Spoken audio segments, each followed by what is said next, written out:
On the basis of what? Well, what we want people to see and hear. Right, okay, gotcha.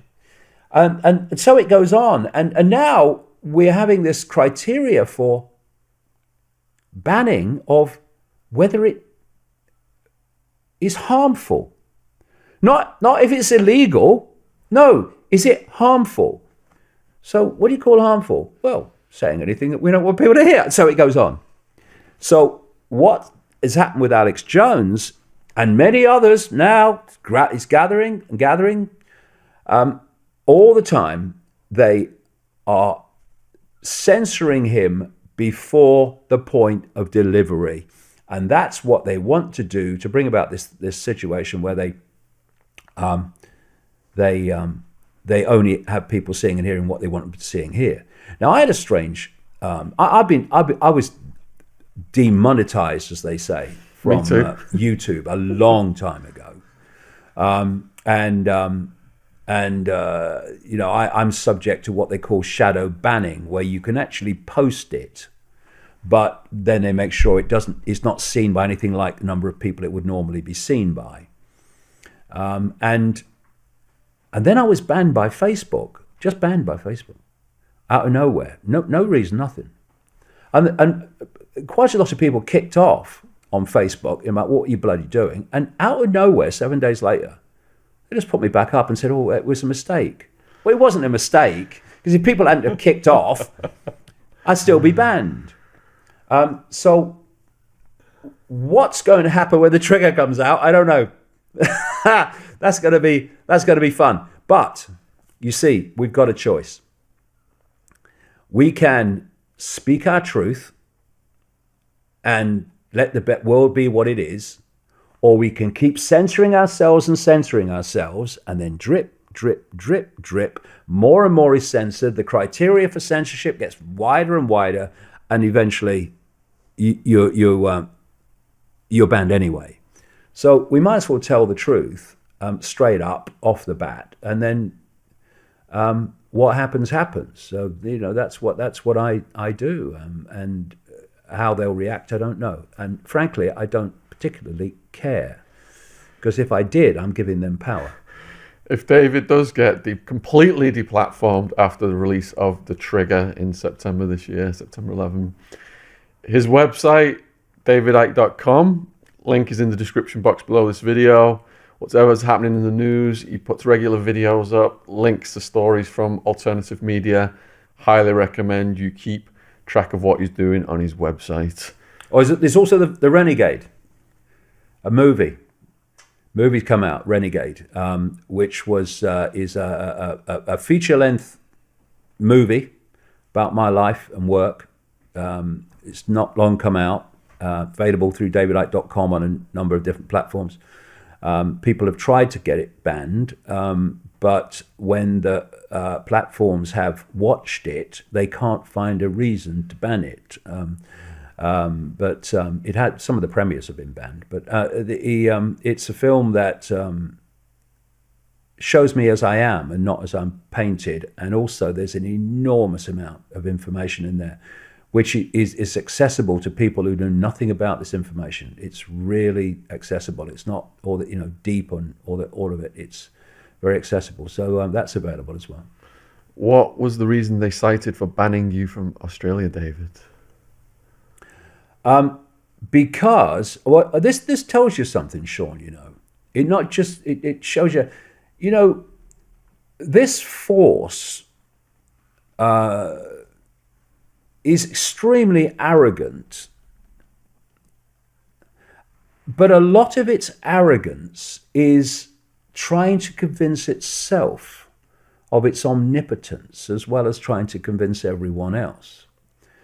And that ban from Australia, 4 hours before my plane left, having given me a visa to speak in the September before, months and months before, really was an indication of how frightened this cabal is of information. I was told by the immigration minister, David Coleman. He must have been a journalist once, because his backbone was vibrating like crazy when the Israel far-right front in Australia told him to ban me. One bloke, basically, telling 25 million Australians what they can and cannot hear. Disgusting arrogance. But anyway, it's more than arrogance, like I say. And another reason, two reasons they gave, or he gave, because the ministry gave me the visa, because they couldn't find a reason not to. I've been there 10 times, not a problem. But now suddenly 4 hours before my plane left, it's a problem. It cost us £30,000 in all the cost of putting the tour on, which then suddenly, 4 hours notice, gone. They have no comeback for that. They don't have to reimburse us or anything. And two of the other reasons were my views on vaccines and my view that the human-caused global warming is a hoax. Something I've been saying for a very long time, and pointing out there was a reason why they were doing it, and that reason is now becoming clear, becoming public. Anyway, but so here you have, just take the vaccines and human-caused global warming. You have the big pharma cartel globally that basically can say what it likes. It can claim what it likes. It controls the medical professions via the medical associations. It controls government health policy. Whatever you have, it's a scalpel or a drug. If every problem looks like a nail, every answer looks like a hammer. So there you go with that. They can say what they like. They can advertise on television. All the medical correspondents come on repeating big pharma propaganda. And yet one man going into Australia, talking for 4 hours each time in 6 Australian cities about many connected subjects, but say vaccines. He's a problem. I'm a problem. That's the scale of fear they have for information. Because when the vaccine information is put for public attention, the big pharma cartel cannot answer it. Therefore, it wants to shut it up. It's a very simple thing. If you can't win, this is how they work. If you can't win the debate, don't have it. So if you want to know what's the agenda, what are big parts of the agenda, simply look at what you can't have an alternative opinion about. You get censored and banned for saying, or abuse for saying, calculated abuse. And then you've got human-caused global warming. Every news bulletin in the frickin' world, year after year after year, we're all gonna die. Okay? One man coming into Australia and saying, we ain't. That's a problem. So we're going to ban him. Oh, don't let him say that. Just take a breath and look at that.